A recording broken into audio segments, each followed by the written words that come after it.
Olá amigos, tudo bem? Estava só dando uma olhadinha aqui nas grandes informações que eu irei passar para você nesse nosso encontro. Eu sou André Rosa, sou professor de História, eu pelo menos gosto de contar histórias. Hoje nós vamos fechar aquele assunto sobre feudalismo com as decadências existentes para o sistema. Vamos lá, vamos recapitular bem rapidinho. Origem, eu vi ainda dentro do Império Romano.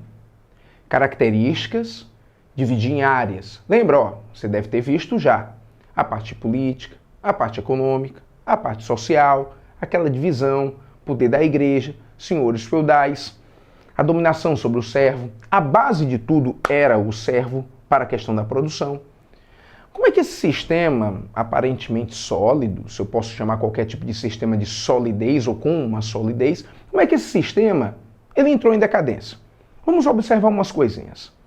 Existe aqui uma indicação de informações ligadas a problemas que a Europa vai ter. Vou lhe contar até algumas curiosidades. Esses problemas foram gerados principalmente pela má administração que existe dentro dos feudos. Quando você vai a esse período é um período problemático pela falta de saneamentos, pela falta de administração centralizada. Então, tudo isso gera reflexos àquela região. Então, o que vai ser o principal problema, quais vão ser os principais problemas existentes dentro do feudalismo? Vamos lá. Guerras, fomes, pestes, e isso tudo, é claro, gerando a morte de boa parte da população. E vamos lá, pensar bem comigo. Se o servo é principalmente atingido com esse processo de problemas, se eu não tenho servos, eu não tenho produção. Eu não acabei de dizer que a produção feudal é principalmente relacionada ao servo? Se eu tenho servo, eu tenho produção. Então, o efeito inverso, é claro, você entendeu bem. Certo? Servo, produção. Pouco servo sem produção. Certo? Tudo bem? Então, tudo isso aqui que vai começar a acontecer vai estar relacionado principalmente a reflexo com os servos, porque sem eles eu não tenho uma continuidade do sistema. Às vezes, até em alguns sistemas, em alguns episódios, eu vou ter uma mudança radical do processo. Por exemplo, observe comigo aqui, ó. Na Guerra dos 100 Anos, entre França versus Inglaterra, eu vou ter um episódio que acaba gerando, na vitória francesa, um processo de centralismo político. Aqui, na peste negra, eu vou começar a ter um processo de decadência servil. Como assim, André Rosa? Como essa decadência servil? A peste negra é um conjunto de epidemias que vão começar a acontecer na Europa e atinge principalmente essa parte da população. Se boa parte da população começa a fraquejar, a ser atingido, por sinal de uma maneira muito rápida, por quê? Porque naquele tempo era muito difícil, a questão da evolução científica, principalmente da medicina, não existia, não tinha como se curar tantas pessoas. Para você ter uma ideia, nesse período, quando a pessoa chegava, por exemplo, aos 20 anos de idade, ela já era chamada de velha, porque a qualidade de vida era muito ruim, porque as pestes eram muito sucessivas, principalmente a chamada peste bubônica, que atingia boa parte da população e, é claro, boa parte da população sendo servil, acontece uma decadência dessa população e uma decadência dessa produção. Entenderam? Então a peste negra atingirá principalmente o centro nervoso produtivo que existe no sistema feudal. A Guerra dos 100 Anos atacará aquela descentralização.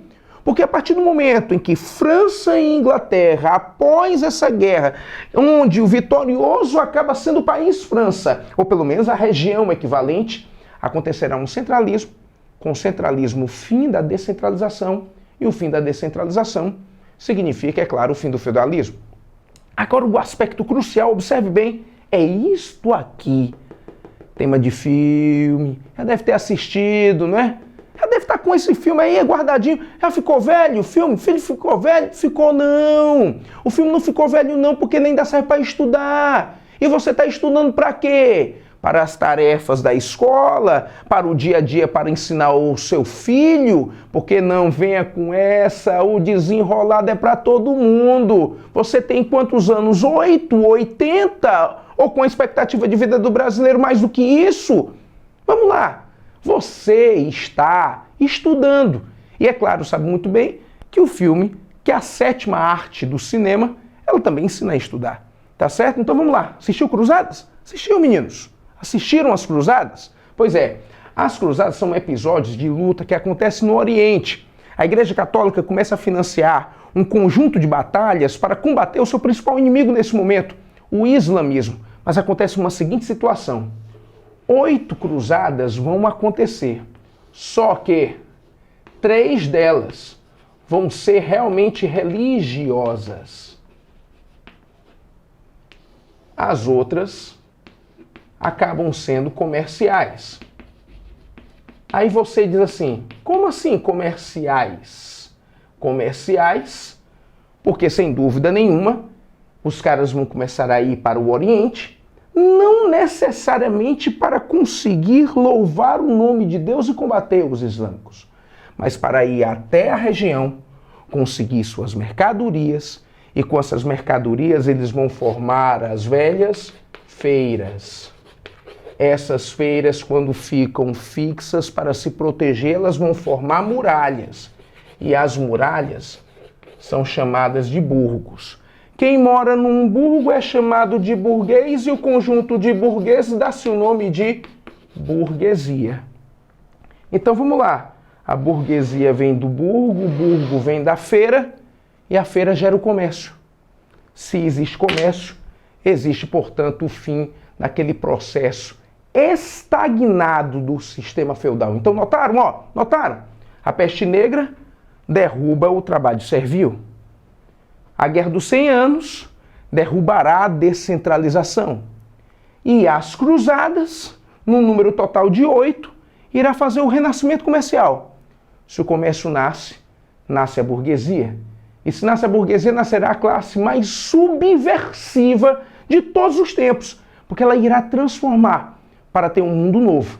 E esse mundo novo eu vou chamar de modernidade. E aí é um outro papo, é uma outra conversa. Entenderam? Outra conversa, outro aprendizado. E aprendizado é aqui no Desenrolado. Eu sou André Rosa e estou ao seu dispor. Vamos bater um papo, mas agora em outro momento. Até a próxima.